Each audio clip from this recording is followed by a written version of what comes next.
Welcome to episode 3 of Vibe with Venerables, 1 hour of live Dharma and dialogue where you get to ask the questions directly to a great Venerable. I'm Ming, co-founder of Buddhism.net and your host.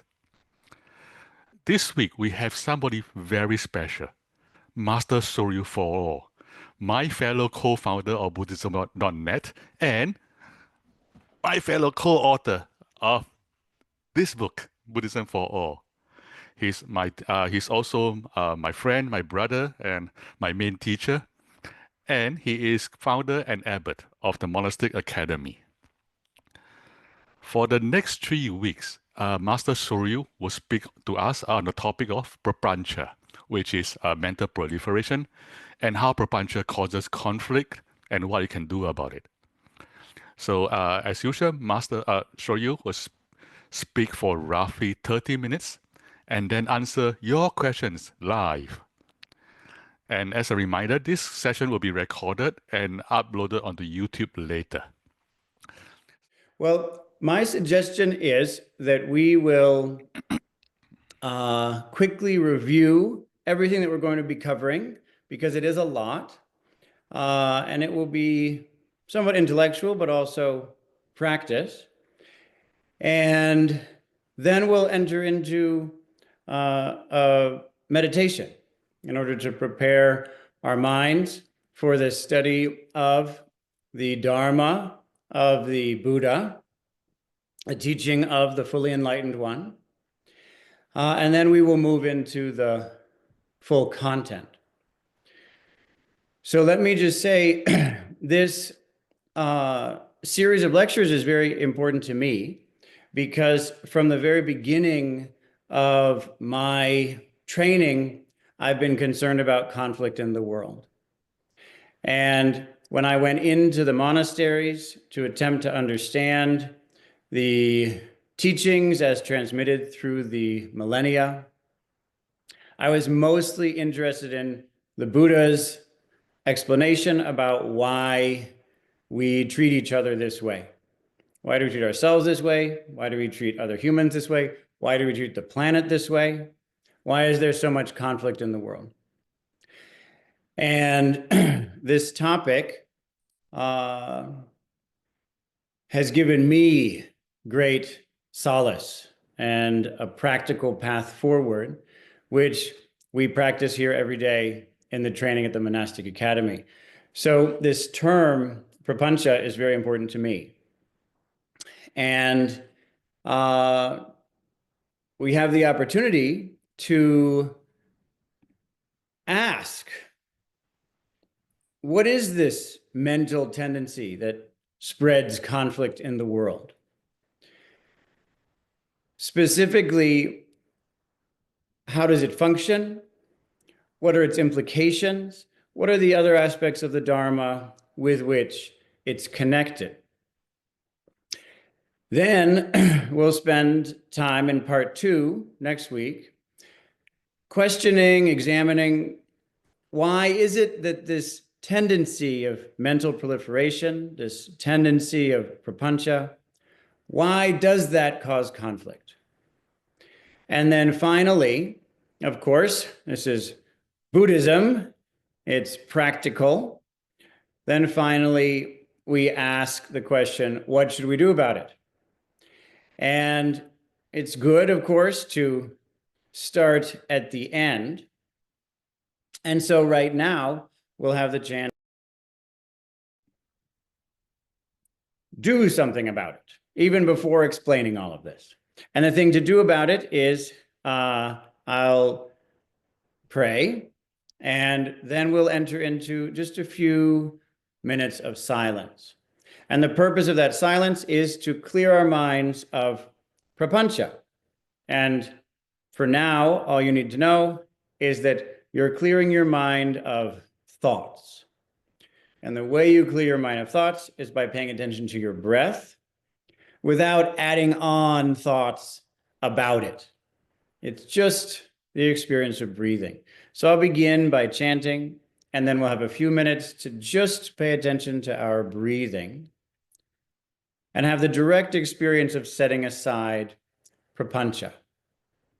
And then we hope that by the end of this, in a few weeks, we'll have a very deep understanding of not only how to do that even better than we can do it right now, but also why it is that that's an act of compassion and why it is that the world benefits from this practice.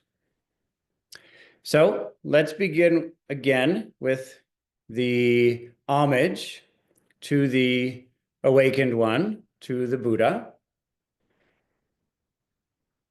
Namo tassa bhagavato arahato samma sambuddhassa.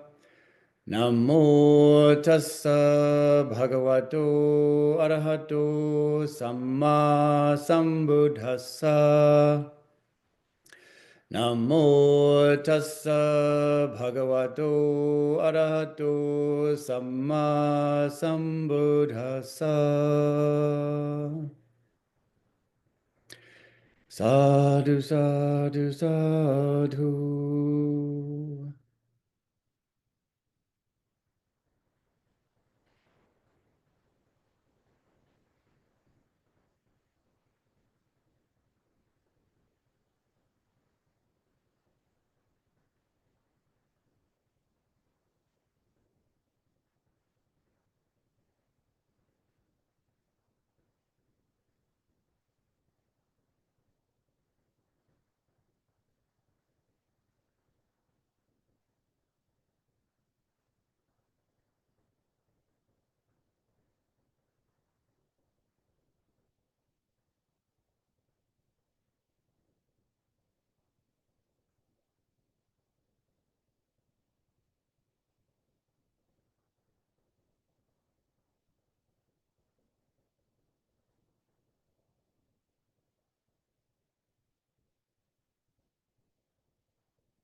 Very good.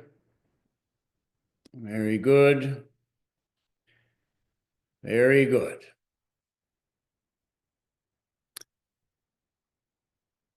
We began with the word sadhu, sadhu, sadhu, and that simply means good, good, good. And we finished with very good, very good, very good. So we're doing very good. This is a wonderful opportunity to see the inconceivable brilliance of Bhagavan Buddha, of Siddhartha Gautama, the enlightened one. His teachings on Prapañca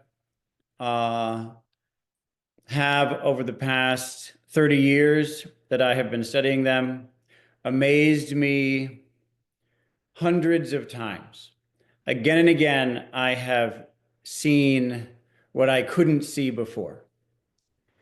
And this is an indication of the brilliance of the offering that's given here in the sutras that we'll be studying today. So let me begin by talking a bit about this term, Prapañca.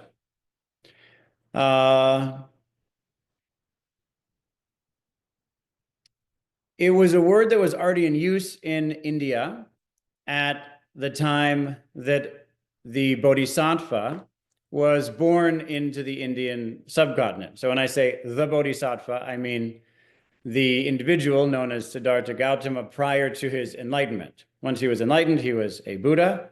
Prior to that, he was a great Bodhisattva striving for enlightenment. And at that time, the term Prapañca was already in use. I won't go into its various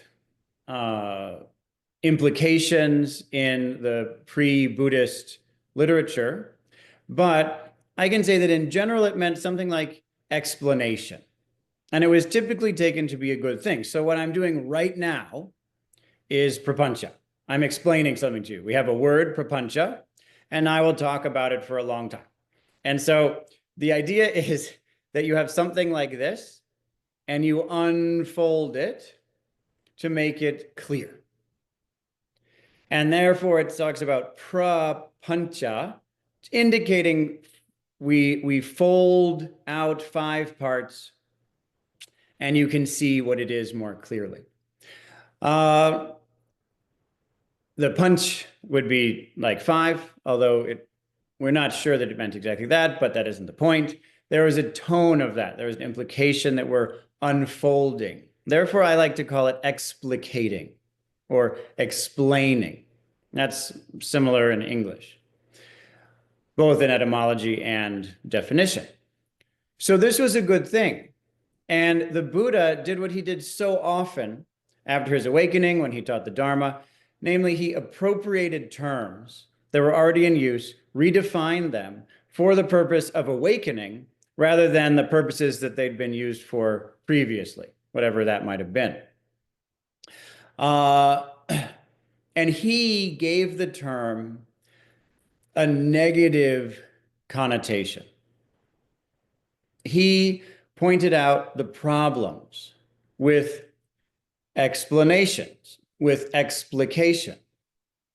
Specifically, the problem with endlessly adding on, endlessly making up new opinions, new ideas. And he showed how it is that as we add on layer after layer of made up ideas, we divide ourselves apart. That means partially we divide ourselves apart so that there's a self. It also means we divide ourselves apart from each other. We divide humanity, those who are caught up in all this mental proliferation, away from nature. And then because of all that dividing and dividing and dividing, clinging to our position, there's conflict. This ends up being of the utmost importance because we see in the world today the conflict that we have with nature. We don't know how to stop killing life. We see wars throughout history and increasing at this time.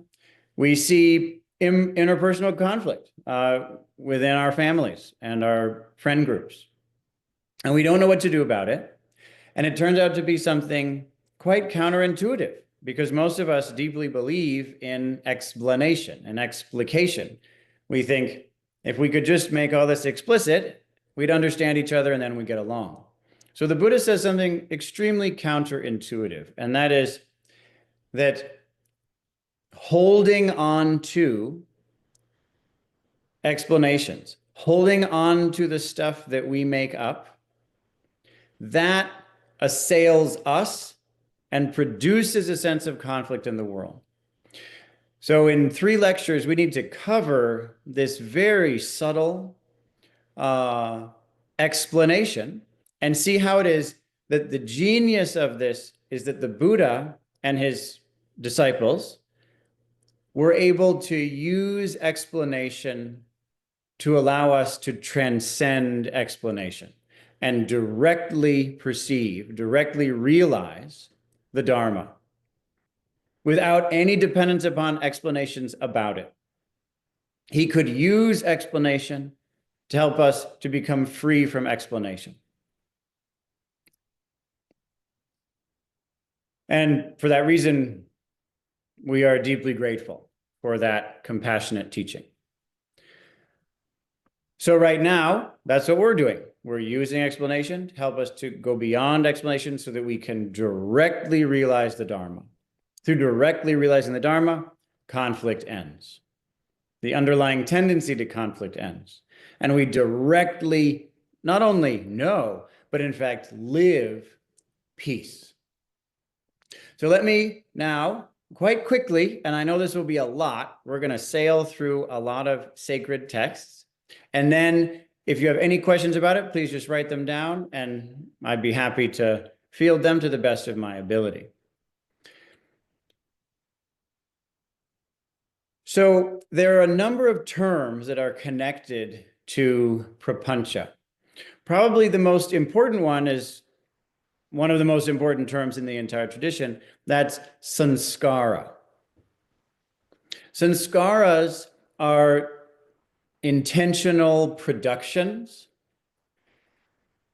but I like to translate it in ways that strike us more. They're creations. And saṃskāras are also the processes by which things are created. So I like to say something like creation. Saṃskāras are the way things are produced and the things that are produced.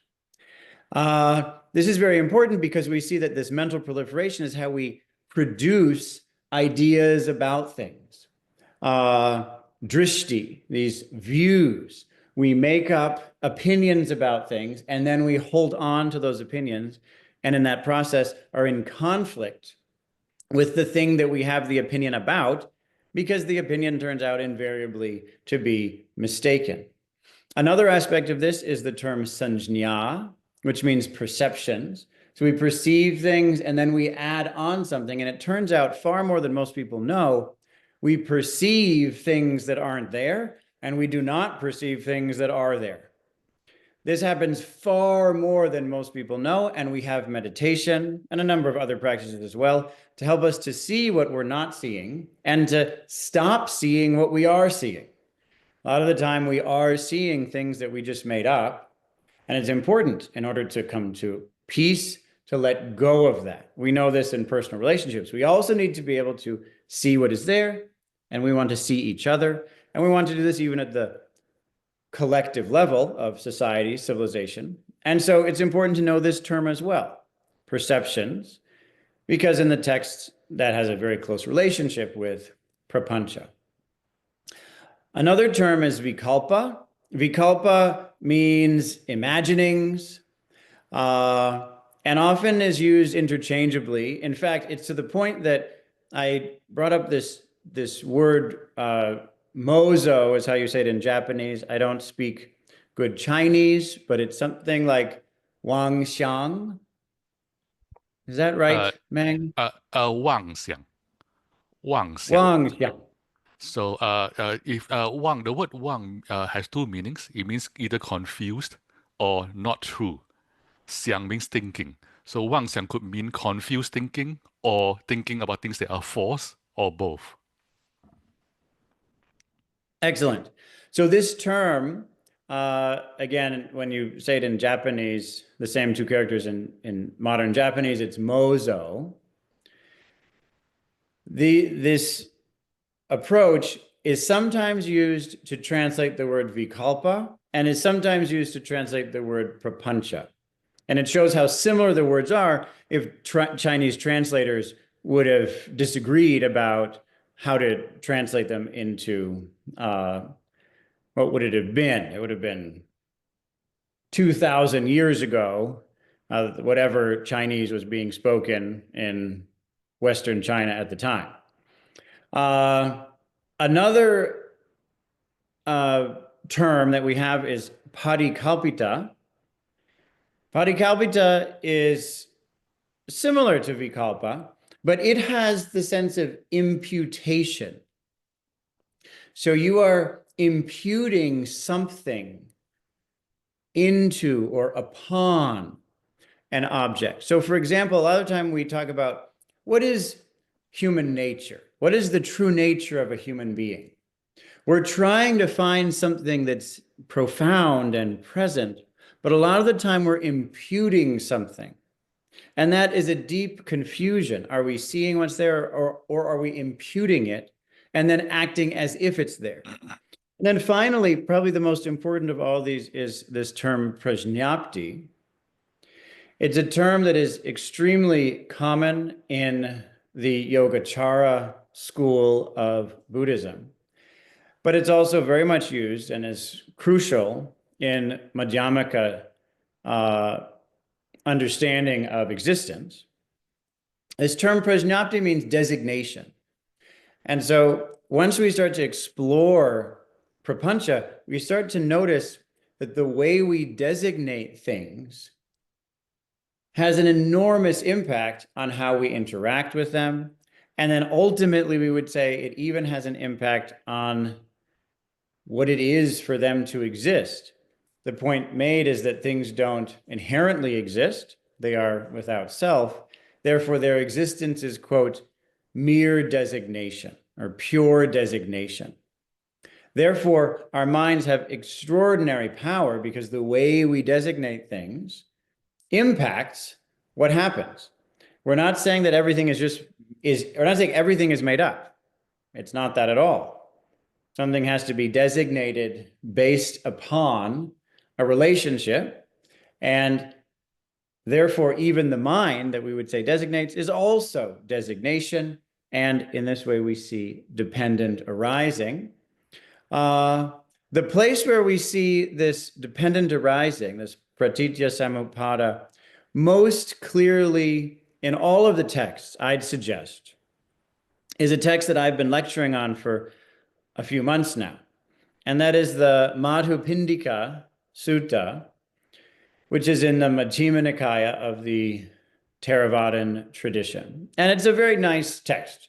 Madhu means honey, and Pindika means a little ball or a lump. So it means a sweet, a morsel, a sweet morsel. And in this text, the Buddha describes very clearly how it is that prapañca and a few other qualities create conflict. And then his great disciple, the Venerable Mahākaccana, he explains in incredible detail how it is that prapañca comes into being as a result of the process of cognition. And in this text, we see specifically how it is that thinking, the process of thinking, brings about prapañca. Now, this term thinking in Pali is very closely related to the Pali term for conceit. And in English also, the word conceit and concept are very closely related. Why? Because the sense I can mentally understand how things are is a kind of conceit. On the other side, of course, in the Sakkapanha Sutta, also a Theravadan text, the questions of the god Indra or Chakra, in that text we see that not only is it the case, as we see in the Madhupiṇḍika, that thinking produces prapañca. In this second text, the Sakkapanha, we see that prapañca produces thinking. And in this way, there's a loop, and this feedback loop can very quickly get out of control if we hold to it. Once we grasp onto what we think in this conceited way, once we hold to our made-up ideas, this prapañca, our explanations about things, once we hold to that, then this feedback loop can spin out of control, and we end up disagreeing with people, and you're wrong, and I need to stop you from thinking what you think because I'm going to hold to what I think, and conflict has taken over. Therefore, we should look at a few other texts. We have in the Sutta Nipāta, the Saṃjñā Sutta, in which the Buddha says, "He who has comprehended the prapañca of name and form, which is the root of sickness within and without, is released from bondage to the root of all sickness, and is truly called the knowing one, the such." So this is about coming to the point of direct knowledge of what is called thusness or suchness, meaning we haven't added on any ideas about it. And we also see here this point of sickness within and without. The sickness, for example, conflict, greed, hatred, ignorance, both in ourselves and in society. This is about the prapañca of name and form. Name and form here means any kind of mental or material phenomenon, that we have ideas about it, hold to that, then suddenly we're bound to the root of sickness within and without. But if we comprehend this, we can let go of it. And in that way, we realize thusness. The reason for this is that, again, however we think about things, it turns out to be false. And so we have also in the Sutta Nipāta, in verse 757, the Buddha states, "Behold the world with its gods, conceiving a self in what is not self." It's a beautiful phrase, conceiving a self in what is not self. Settled upon name and form, they conceive this is true. But in whatever way they conceive it, it turns out otherwise. That indeed is its falsity, for the transient is of a false nature. Nirvana is of a non-false nature. That the noble ones know as truth. Through the breakthrough to the truth, they are without hunger, fully quenched. This not being with hunger, being quenched, this is the end of conflict. This is the significance of this teaching. It's because we conceive a self in what is not self. It's due to this conceiving and then holding to our prapañca, our ideas, this is true. And therefore, the conflict begins because in whatever way we conceive of things, they turn out otherwise. I want to continue on because we want to move through all this, and then any questions you have, please ask. But one of the most important texts in the entire Mahayana tradition is known as the Daśabhūmika. Now, this is typically known as the 10 stages. It's one of the shortest, also one of the most famous chapters of the Untitled Sutra, on which an entire Chinese school is based. One of the most important schools in all of China is based on this one brilliant, there's no way to praise this text sufficiently, incredibly brilliant sutra. In this text, the term prapañca is used 4 times. And in all cases, it's used in the negative. So that would be in Sanskrit, nish prapañca. That means that there isn't any prapañca. It just negates it. No prapañca.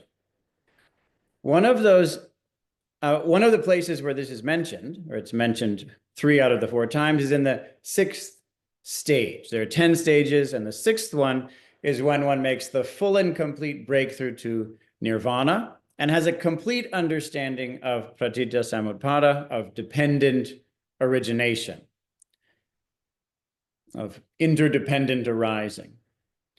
And the reason that they're able to do that is because of having completely set aside prapañca. So here we again see that knowledge of things, fully understanding the nature of things, depends upon letting go of our opinions about it. That's the method. Don't add on more opinions.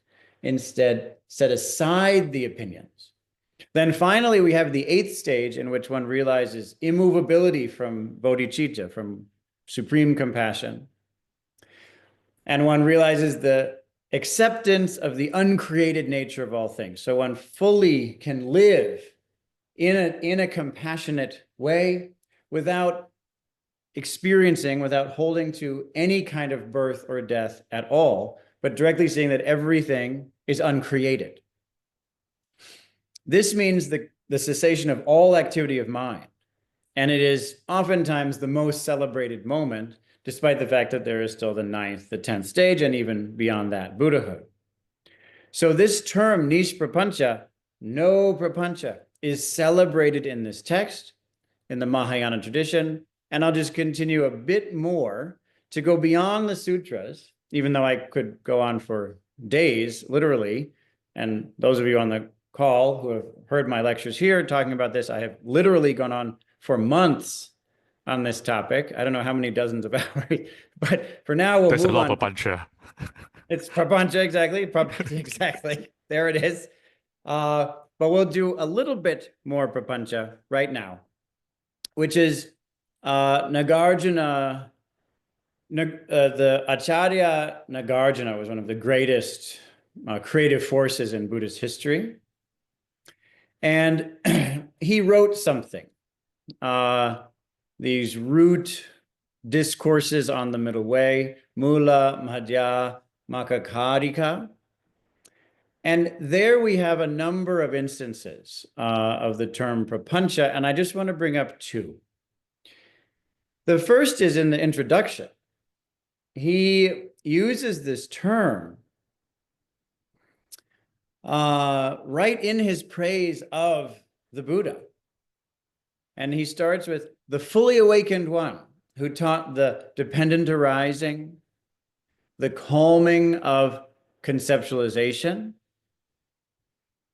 blissful, non-cessation, non-arising, non-annihilation, non-abiding, non-oneness, non-diversity, non-coming, non-going. I pay homage to him as the best of teachers. So here we have the translation is conceptualization. That's this translator's choice about how to convey prapañca. And this non-prapañca means, once we have calm prapañca, then all of these qualities, the belief that things arise or pass away, come and go, are one or many, all of that being dropped is the very teaching that the fully awakened one, the Buddha, offered us. And then the final point that I'll make is that in this text, he talks about what's called karma klesha. And that means defiled action, defilements of action. And what's being referred to here, of course, is that we behave in ways that cause harm. We do things that hurt ourselves and others. And the question is, how do we become free from that? And so he talks about it this way. Liberation is attained from the destruction of action defilement. So karma klesha, the destruction of action defilement. Action defilement arises from conception. Now here, the word is vikalpa, which we covered before. So conception, thinking about things. And then he points out these conceptions arise from conceptualization, which again means prapañca. And then he points out, but prapañca is extinguished in emptiness. So when we realize emptiness, this conceptualization is extinguished. Because the conceptualization, because the prapañca is extinguished, our false imaginings about things are extinguished. Because they are extinguished, because these false imaginings, these false or confused thoughts are cut off, well then the harmful, the defiled action, the doing of things that cause harm, this ends and we are freed from that, able to live with compassion. So I know that this is a lot of material. I know that it just seems like sutra after sutra, and you haven't even had a chance to contemplate one, and we moved on to the next.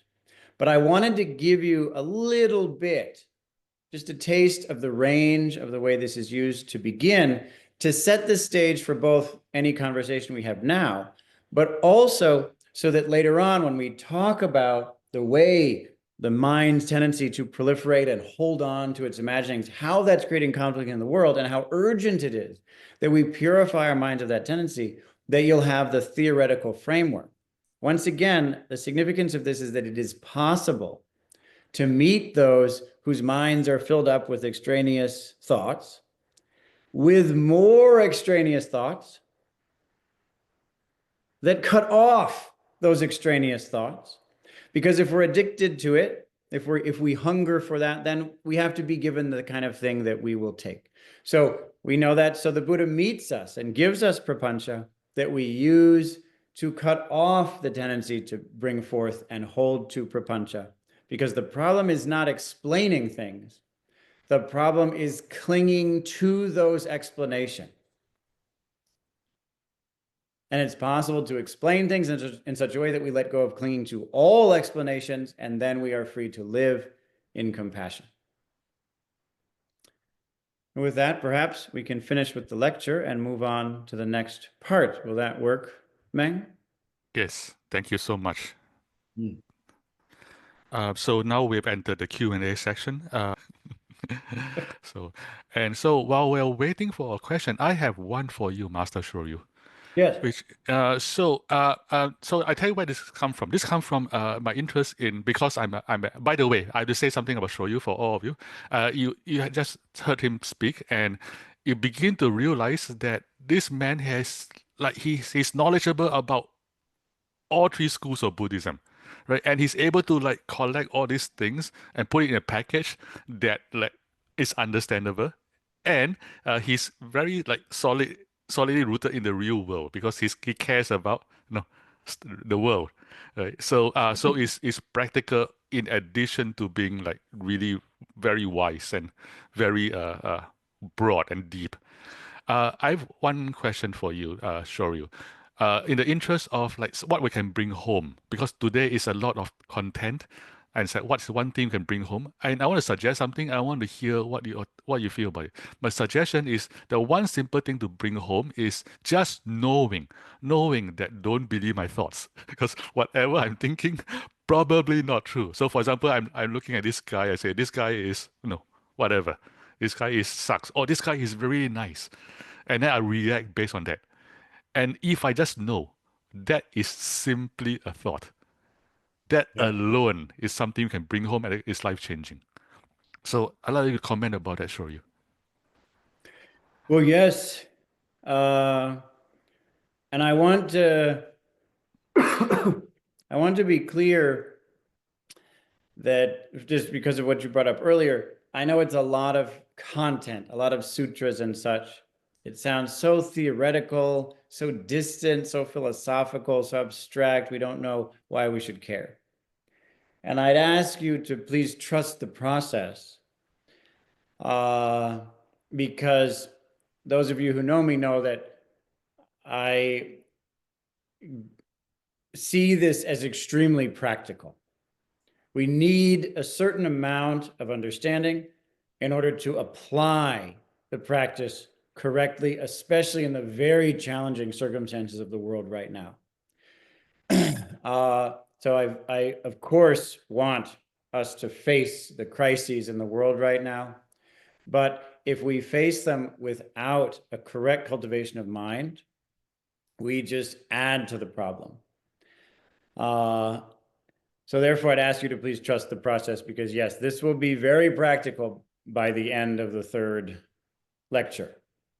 And we're just paying the price now with all this intellectual activity, but that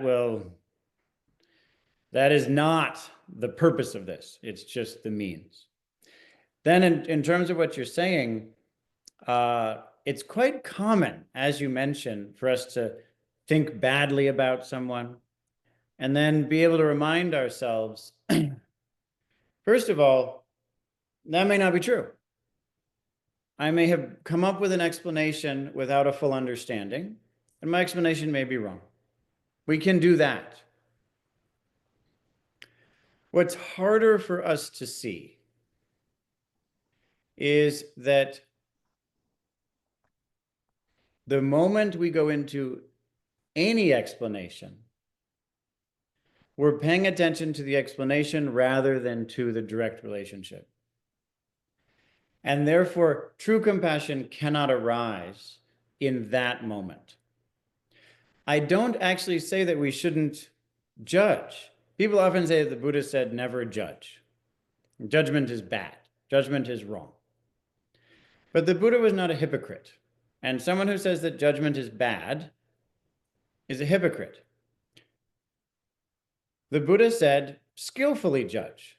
In fact, he said that a true friend will judge their friends and tell them how to change. So I agree, we can be with someone and we can say, you're behaving in this way. It's not good.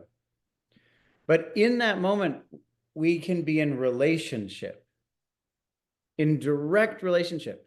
And then we see that even to think, oh, you're such a wonderful person, even that cannot be true compassion. Because it's the moment of relationship. We actually connect.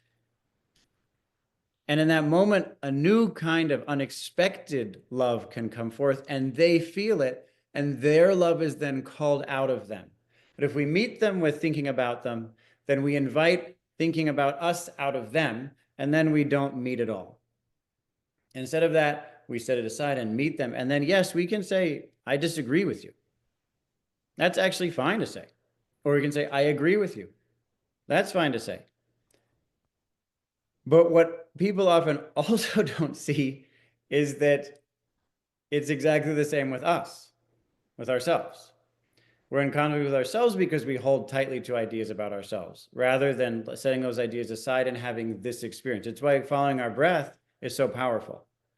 You set aside the idea of yourself and you follow the breath. That can change your entire day in literally one breath, because you've at least had a moment of setting aside the endless thoughts about who you are. And then I'll finish this point. So thank you very much, Meng, but I'll just finish by saying the same is also true of the world. We have ideas about our society, about this moment in history, about the nature of the universe. And while I don't say that there's something wrong with having those thoughts, the Buddha didn't say prapañca is bad, but he did say that prapañca is the kind of thing that we tend to cling to. The moment you cling to it, the violence has begun. The moment we cling to our ideas about the world, we're actually participating in continuing that. So just to give one example, because I was actually just talking with two people about this yesterday. I know two people who are very firmly in a certain political camp in the United States. They deeply believe that people on the other side are wrong. And it's to the point that they rejoice in those people's failure and suffering. It's become quite extreme, even though these are two very good people, very kind people. So one of the things it's very hard to see is the harm that's being done in that moment. The harm to their own hearts, the harm to their relationships, and in a way that's hard to see, their harm to the world. In this moment of holding so tightly to a certain view that we rejoice in conflict with those who hold a different view. But the point that I was trying to make yesterday is that actually it is in your fighting against them that you uphold their prapañca of you. Therefore, their prapañca of you is upholding your prapañca of them. And these two lean on each other, and that is the problem. This edifice is the problem. And when we cling to our prapañca, our extraneous thinking, our false imaginations about others, about the world, we uphold a state of conflict. And this has extremely powerful consequences in terms of world history. So for all of those reasons, it is of the utmost importance to let go of our ideas about things and meet them directly.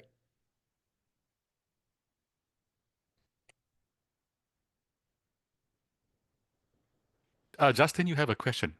Yes. Yeah, I was actually just celebrating, but I do have a question, so it works out really it's Question? I feel like just a sense of gratitude. And yeah, I've listened to you speak, Master Soryu Forall, for like 8 years now. I've learned from you from a distance. And it's very different to be in a shared space with you. That presence is palpable. Different for me too, believe it or not. I believe you. Yeah, nice to see you and talk with you. Thank you. As you were speaking, what I felt was like, yeah, it kind of felt beyond wrong and right. Not that my thoughts or my explanations or my concepts or my imagination or my in my input on things, none of that was wrong, but also it felt like a peeling away, like a slow removal, not to get rid of, but almost just to allow a little bit more space to see the things, and to experience them more directly. And each kind of sutra offered a different layer of perspective on how that thing can fall away and yet still be met in what it is. Actually as a tool or resource by which I can then meet another or meet the things, or just, I don't know what the right way to say that is, but it felt like, almost resourcing while also clearing. And if I had a question, I think, well, I guess I wanted to say hello. I wanted to give the observation, and I think if there's a question there, it's like, one of the things I've learned along the way with you is around like our roles as responsible leaders. And I just wondered if it would be valuable or meaningful, or if you would apply some of that perspective on explaining or meeting people where they are in order to help or create real relationship through that lens of the responsible leader. Yeah. Well, thank you for bringing that up. Let me begin with something you said just a moment ago. And if you wouldn't mind, if it's possible, maybe you could stay unmuted so that this can be as much of a conversation as is appropriate. But a nice metaphor for this stripping off that you were describing is that our ideas about things are like our clothes. Clothes are not bad. Clothes that you cannot ever take off become bad. You can never wash them. You're wearing them under circumstances that are not appropriate. They need to be mended and you can't mend them. If you can never take off a garment, it becomes problematic, even though it's not inherently problematic. It's just like that with our ideas. If we have a way of looking at things that we cannot take off at will, then it becomes a source of conflict, even though that view itself is not conflict. Does that make any sense? Definitely. And so it can be helpful to use this metaphor, because then we see, well, my behaviors, my meditation, my studies, those are all chances to take off my way of looking at things. One after the next, I can pick them up again and use it, and then set it aside. So these methods are the very practical way that we find our way out of conflict. Now, if we're in a leadership position, what we're talking about here could be equally described as humility and confidence. What I mean by that is that even now in this relationship, as you were speaking, my main job is to not know what you're saying. It seems strange. It seems like my main job should be to know what you're saying. But actually, in order to truly listen to you, I should set aside my knowledge of what you're saying and let you know what you're saying on my behalf. And it turns out that any of my idea about what you're saying gets in the way of what you are attempting to offer to me. This is humble because I don't think I need to figure out what you need. On the contrary, my job is simply to call forth your brilliance. And a good leader calls forth brilliance more than instantiates it. They may sometimes instantiate it. Again, we're not saying that thoughts are bad and explanations are wrong, and we don't have to go there. But if the leader is clinging to a way of looking at things, then they don't call forth the followers, the team's wisdom, a new way of looking at things. So this is, in a way, humble. But also it's important to notice that it's confident, because the reason that we're clinging to our way of seeing things. So if you were speaking and I'm trying to figure out what do I think and what am I going to say while you're still talking, that's because I don't have the confidence that my wisdom will come forth because you're calling it forth. I think, oh no, I don't have what it's going to take to answer this question. I better figure something out. But I have confidence that you know what you're doing, that you will call forth something from me in the same way that I will call something forth from you. And that, without any need for explanations, turns into an effective relationship.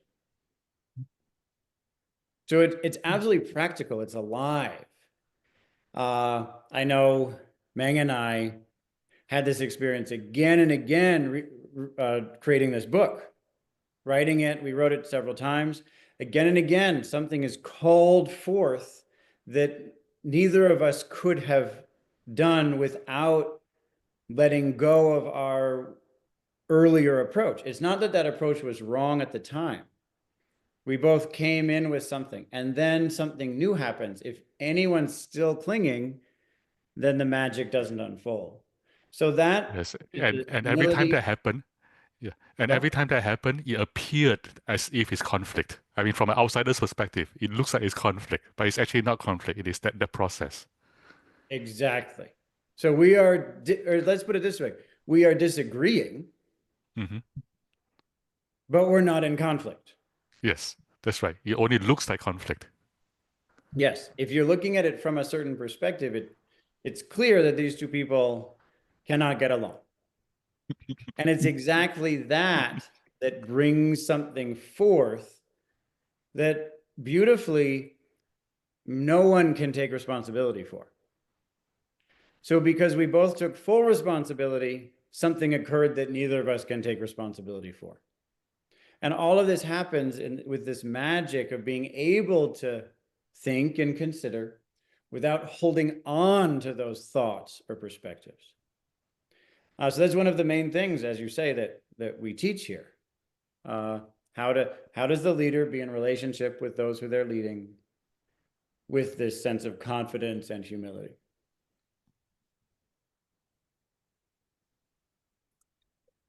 As I was listening, at first I was thinking about what kind of clothes I would want to put on. So I was like, oh, my suit or my hoodie or my having the right attire. And then I kind of, that fell away a little bit. And I started to think about or see the power of the habit.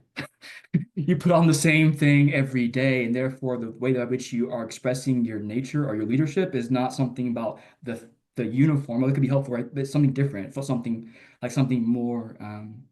I felt something more could come through, and then it became like toward the end there, I just noticed that there was like it was less about putting something on. There was like this standing in a brilliance of light, but a bunch of brilliances around me. So it was like these little this like perspective of all these lights around. And so like the brilliance of as a leader or something like that would actually be the brilliance of those that they're meeting. And it didn't feel like a thing that had to do anything. It just again felt like a falling away until that was what I was seeing. And that's the reason the Buddha emphasizes the falling away so much, because most of us tend to believe that it's through acquisition that we can succeed. And we forget that it's through relinquishment, the relinquishment of what we cling to, that, as you say, a light comes forth and it is able to function without the need to cling to it. Beautiful. Well, thank you, Justin. Thank you. Thank you. We have like 2 minutes left. Soryu, if you don't mind, can I end by telling a story? Please. Something I learned from you. I think the most valuable thing I learned from you today. Oh, we have another question, but we are running out of time. Rudia, Uh, let's see. Is it okay? Okay, shall we make it a short question and then or do we answer it next week? Maybe let's try. Let's maybe I can ask a question and then see. Let's see. We have time for that. Okay, so I'll try to ask as simple as possible. So this is like a great concept that you've been talking about, great teaching, and I wanted to ask, how can I like practically apply it in like this context of maybe when there's children involved, like I'm a mother, I have a 3-year-old, and um, this man that I'm seeing right now, who is my partner, but he's not the father of my child. I think we kind of have different perspectives, thoughts on parenting. And sometimes his involve like things that I feel is too aggressive or violent or like hitting or it feels like it's not helpful for the child sometimes. And then I find myself falling into that story and narrative and thoughts of like, well, I'm right, and this isn't good for our children. He has 2, I have 1. And I observe myself, and I don't want to cling too hard to anything. At the same time, I want to be grounded in the well-being of our children. So I wanted to hear your thoughts on that. Yeah, absolutely. So the most important thing, as you say, is what is the practice? We need a practice. Because our minds are tricky. And if someone says, don't cling to prapañca, we can almost immediately turn that into prapañca that we cling to. Does that make any sense? Sorry, can you unmute Rudra Priya? Oh, hi. Hi there. Sorry, I'm trying to listen and also take care of her. Yeah, of course. Can you Of course. that again? I'm so sorry. No problem. I should let you know we have some kids here now. So we're teaching these little kids how to practice and meditate. It's really pretty exciting. her father is actually living there right now. Oh, great. Oh, very good. Oh, wonderful. Excellent. So we can cling to this sense that I shouldn't cling to things.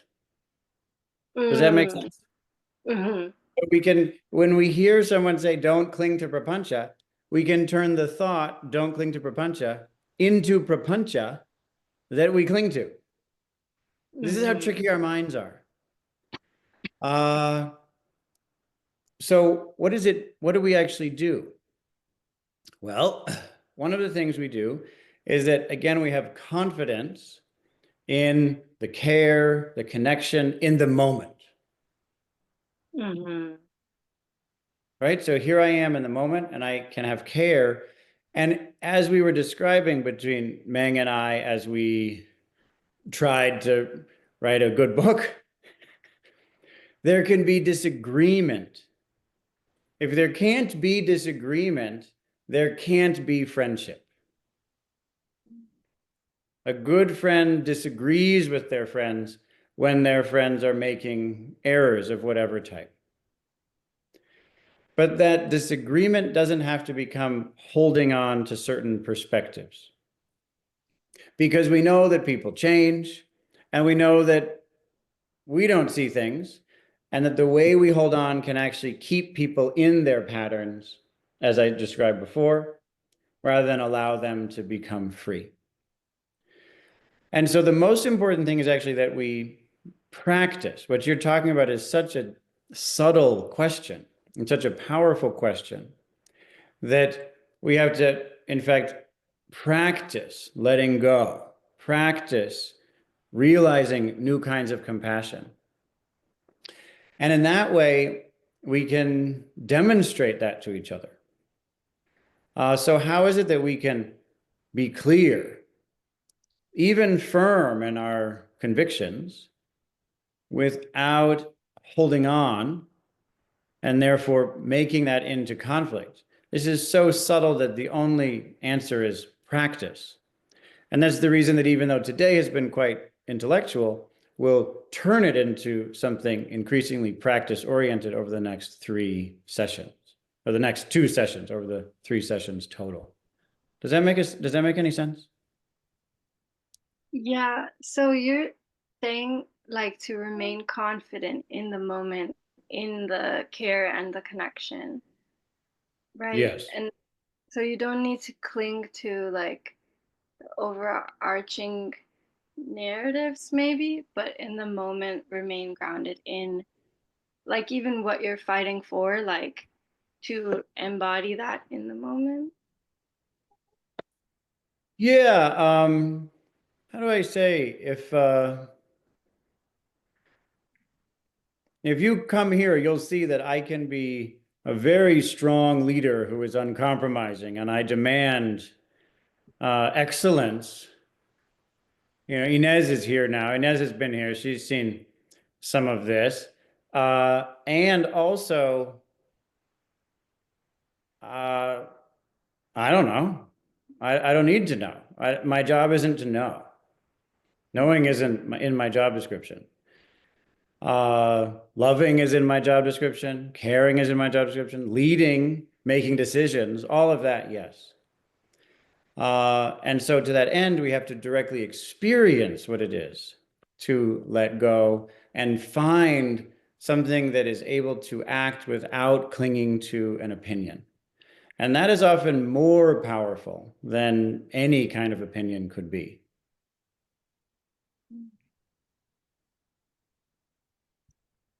So that's the reason that in the future we will be practicing. So I'm asking you to wait until we have covered the practice section of these teachings.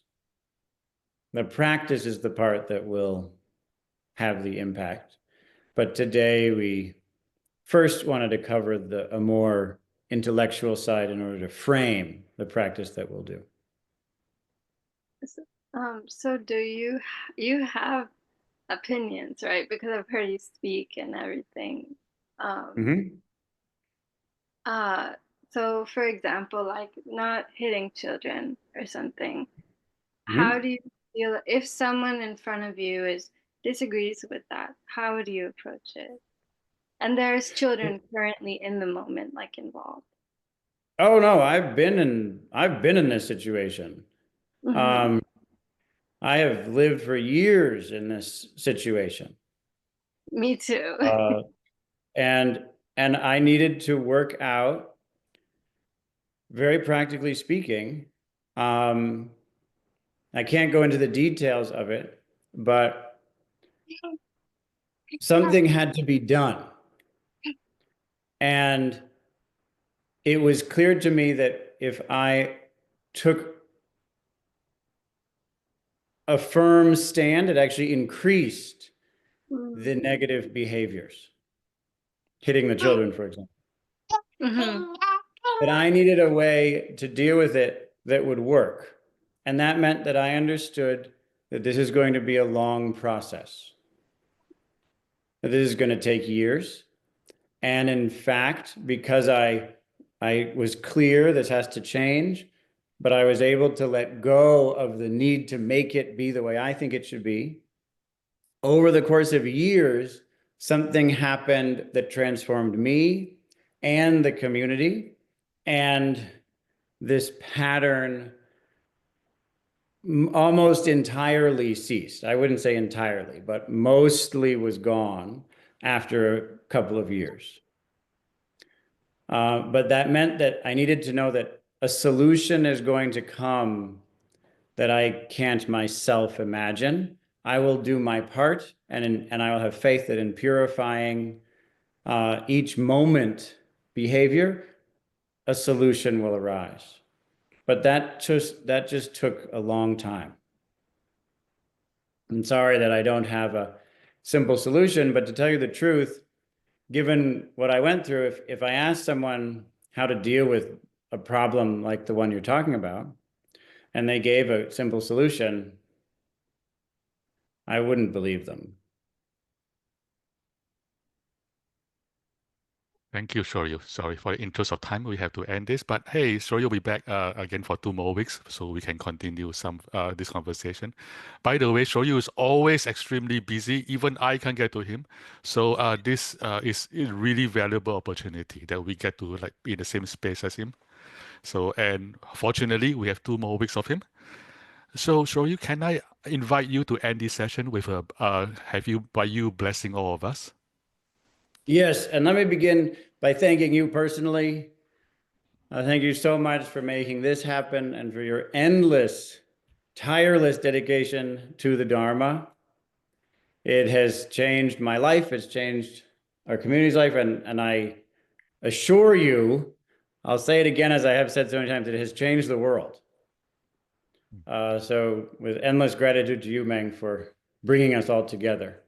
Thank you. Thank you. Thank you. Very good. Well, I'm going to do a short prayer that simply encourages us to give up bad behaviors and to cultivate what is skillful and to purify our minds, because this is the teaching of the awakened one. Sabba sakaranang kusalasa upasampada sacitta pariyodapanang etang buddhana sasanam.